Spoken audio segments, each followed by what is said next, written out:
আসসালামু আলাইকুম ওয়া রাহমাতুল্লাহ। বন্ধুরা, আপনারা প্রায়ই শুনে থাকবেন যে হিন্দু ধর্মাবলম্বী ভাইয়েরা দাবি করেন তাদের ধর্মই পৃথিবীর সবচেয়ে প্রাচীন বা সনাতন ধর্ম। কিন্তু ইতিহাস, নৃতত্ত্ব এবং পবিত্র ধর্মগ্রন্থগুলো গভীরভাবে বিশ্লেষণ করলে এক ভিন্ন সত্য বেরিয়ে আসে। পৃথিবীর প্রথম মানুষ কে ছিলেন? তিনি কি মূর্তিপূজক ছিলেন নাকি একত্ববাদী? আর ভারতের এই বিশাল ভূখণ্ডে কি মহান আল্লাহ কোনো নবী পাঠাননি? কেন হিন্দু পুরাণগুলোতে শেষ নবীর সাথে মিলে যাওয়া এত রহস্যময় ভবিষ্যদ্বাণী পাওয়া যায়? আজকের ভিডিওতে আমরা পবিত্র কোরআন, সহি হাদিস এবং হিন্দু ধর্মগ্রন্থের তুলনামূলক বিশ্লেষণের মাধ্যমে এই চিরন্তন সত্যটি জানার চেষ্টা করব। অনুরোধ রইল না টেনে ভিডিওটি শেষ পর্যন্ত দেখার। সর্বপ্রথম আমাদের বুঝতে হবে ধর্মের উৎপত্তি কোথা থেকে।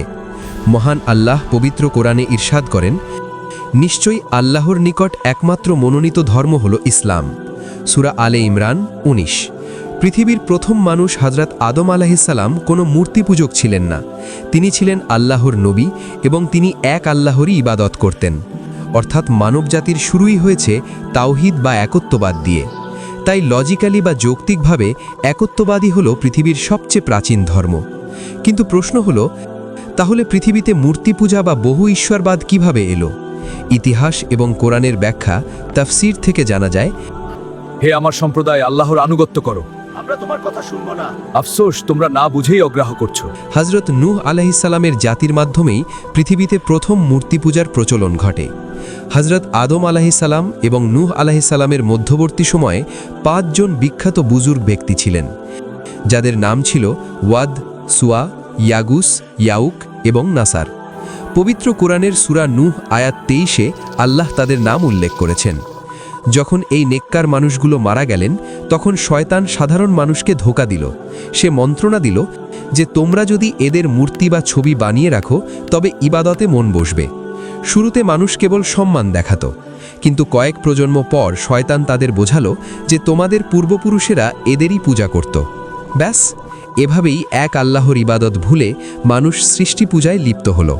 অর্থাৎ মূর্তি পূজা আদি ধর্ম নয়, বরং এটি মূল ধর্ম থেকে বিচ্যুত হওয়া একটি নতুন প্রথা। এখন একটি অত্যন্ত গুরুত্বপূর্ণ প্রশ্ন, ভারতের মতো এত বড় ভূখণ্ডে কি আল্লাহ কোনো নবী পাঠাননি? এর উত্তর পবিত্র কোরআনেই রয়েছে। আল্লাহ তাআলা সূরা ফাতিরের ২৪ নম্বর আয়াতে ইরশাদ করেন যে এমন কোনো জাতি নেই যার কাছে আমি কোনো সতর্ককারী নবী প্রেরণ করিনি। এছাড়া সূরা রাদের ৭ নম্বর আয়াতে বলা হয়েছে প্রত্যেক সম্প্রদায়ের জন্যই পথ প্রদর্শক রয়েছে। মুফাসসিরিনদের মতে আল্লাহ তাআলা ভারতেও নবী পাঠিয়েছেন। অনেক স্কলার ধারণা করেন কৃষ্ণ বা রাম হয়তো তাদের সময়ের নবী বা সমাজ সংস্কারক ছিলেন, যাদের কাছে একত্ববাদের বাণী এসেছিল। কিন্তু কালক্রমে মানুষ সেই এক আল্লাহর শিক্ষা ভুলে নবীদেরকেই ভক্তি করতে করতে ঈশ্বর বানিয়ে ফেলেছে এবং তাদের মূর্তি বানিয়ে পূজা শুরু করেছে। যেমনটা খ্রিস্টানরা হযরত ঈসা আলাইহিসসালামকে আল্লাহর পুত্র বানিয়ে ফেলেছে। বর্তমান সময়ের সবচেয়ে চমকপ্রদ তথ্য হল হিন্দু ধর্মগ্রন্থগুলোতে শেষ জামানায় একজন মহাপুরুষের আগমনের কথা বলা হয়েছে, যাকে তারা কল্কি অবতার বলে। ভারতের বিখ্যাত সংস্কৃত পণ্ডিত ডক্টর বেদপ্রকাশ উপাধ্যায় তার গবেষণালব্ধ বই কল্কি অবতার ও মোহাম্মদ সাহেবে প্রমাণ করেছেন যে এই কল্কি অবতার আর কেউ নন, তিনি হলেন হযরত মুহাম্মদ সাল্লাল্লাহ। আসুন কিছু মিল বা সাদৃশ্য দেখে নেওয়া যাক। ১.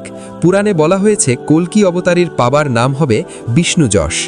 বিষ্ণু অর্থ সৃষ্টিকর্তা আর যশ অর্থ দাস, অর্থাৎ আল্লাহর দাস, যার আরবিতে অর্থ আব্দুল্লাহ। আমরা জানি রাসূল সাল্লাল্লাহর বাবার নাম ছিল আব্দুল্লাহ। ২. তার মায়ের নাম হবে সুমতি। সুমতি অর্থ শান্ত বা আমানতদার, যার আরবিতে অর্থ আমিনা। রাসূল সাল্লাল্লাহর মায়ের নামও ছিল আমিনা। ৩. তার জন্মস্থান হবে সম্ভল নগরীতে, যার অর্থ শান্তির ঘর বা নিরাপদ স্থান।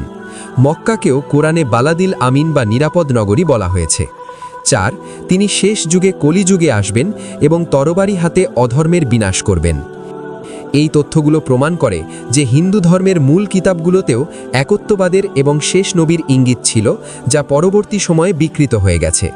প্রিয় দর্শক, আজকের আলোচনা থেকে এটি পরিষ্কার যে পৃথিবীর সকল মানুষ একসময় এক আল্লাহরই ইবাদত করত। কালের বিবর্তনে মানুষ পথভ্রষ্ট হয়ে বিভিন্ন দলে বিভক্ত হয়েছে।